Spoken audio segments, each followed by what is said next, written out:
Alright, hello everyone. In this video, we're going to be working through Griffiths Quantum Mechanics, problem 3.6 out of the 3rd edition. All credit to this problem goes to Griffiths, and in this problem, we're going to be determining if an operator is Hermitian or not. So let's get started.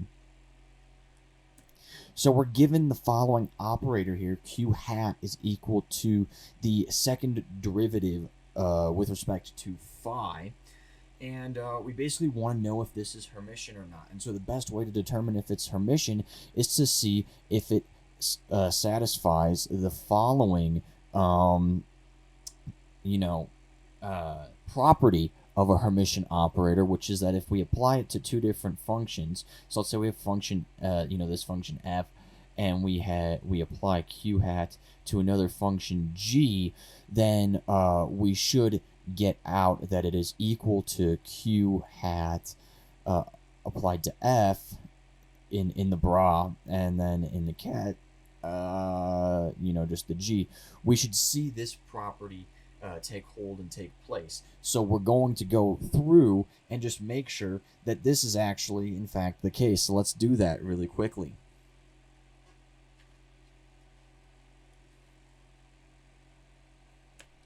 So let's take what we said first on the left-hand side. So we're going to have bra f, ket q hat g. And what we're going to do is we're just going to expand, all of this out. When we do that, we're going to actually get the integral on bound 0 to 2 pi f star d squared g d phi squared, and then this is all going to be integrated over d phi. Okay, so we can just go ahead and do this integration. In order to do this integration, we're going to have to employ integration by parts here. So let's do this integration out, and when we do that, we're going to get an f star dg d phi evaluated 0 to 2 pi minus integral on bound 0 to 2 pi df star d phi dg d phi, and then again all of this is just d phi. Okay, now we can evaluate this integral out one more time, and when we do that, we're going to be employing integration by parts again. So let's do that again. So we're going to bring down our f star dg d phi evaluated 0 to 2 pi, and we're going to just subtract off this next integration by parts that we're doing here, which is going to be a df star d phi times g evaluated 0 to 2 pi, right? Then we're going to be adding that to the integral on bound 0 to 2 pi of d squared d phi squared f star times g d phi. All right? Now, one of the things that we can end up seeing is that if we take our function, all right, and we take our function as, in terms of phi, and add 2 pi to that, if that's a terrible pi, geez. If we add 2 pi to that, if this is simple harmonic, adding 2 pi isn't going to matter. All right, it's just like taking sine at 0 and sine at 2 pi. It's going to get us the same result. It's going to get us to 0. Same thing with a cosine. So really, if we're evaluating it over the same bounds, because 0 and 2 pi are going to net us the same thing, and that goes for both this guy and this guy. So both of these equal 0, and we can just completely chop them out just like that. Okay, so then what we're left over with, all right, what we're left over with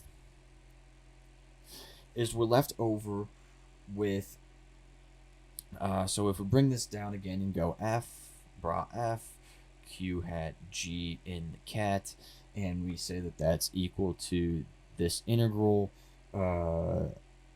f star d squared g d phi squared d phi, and then that ends up equaling our result from before, which is just this integral right here. You know, we're going to get the same integral, but now we're going to get d squared d phi squared f star g d phi. Well, hang on a minute.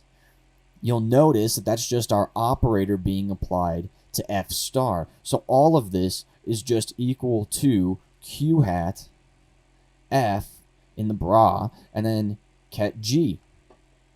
And so all of a sudden now we have proved that it's Hermitian because we confirmed what we wanted to, which is this.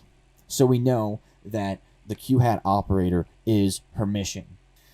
Now, to find our eigenfunctions, what we're going to end up doing is we're going to end up applying q hat to some arbitrary function, and then you have that equate to some eigenvalue times the function. All right, and so what this is actually going to give us is it's going to give us d squared f d phi squared is equal to qf. All right. What we're going to end up doing is we're going to assume the general solution f is equal to a e to the k phi.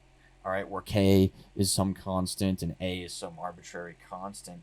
And what we'll end up finding, as long as we just plug this in here, is we're going to end up getting ak squared e to the k phi is equal to qf. I'm sorry, not qf. I'm plugging this in. qa e to the k phi. So then by that logic, k has to equal the square root of q. All right, or that q is k squared either way. So then when we plug that back in, what we end up getting is a k squared e to the minus k squared phi is equal to a q e to the minus k phi. We can end up just seeing that our eigenfunction f of phi is equal to a e to the plus or minus root q phi.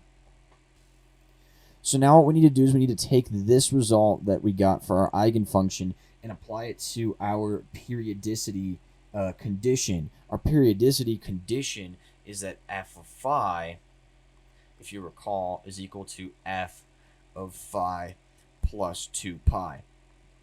So if we suppose that phi is equal to 0, then what we're going to end up getting for this situation is 1 is equal to e to the root q times 2 pi.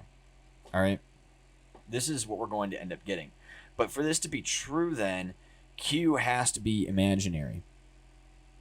All right? So we're going to set root q equal to ni. All right, where n's just a whole integer. Well, we can go ahead and pretty easily solve this to just end up getting that q is equal to minus n squared. All right, we're going to get the n squared because we square it. We're going to get the negative sign from the I squared. And then we can see that q is going to equal, for each integer, it's going to give us 0, -1, -4, -9, and so on and so on and so forth. So what does that tell us? That tells us for both of our eigenfunctions, remember our eigenfunctions are f is equal to ae to the root q phi and a e to the minus root q phi. That for q equals 0, both of these are equivalent, but they're linearly independent of one another. And we have to consider any of the other eigenvalues.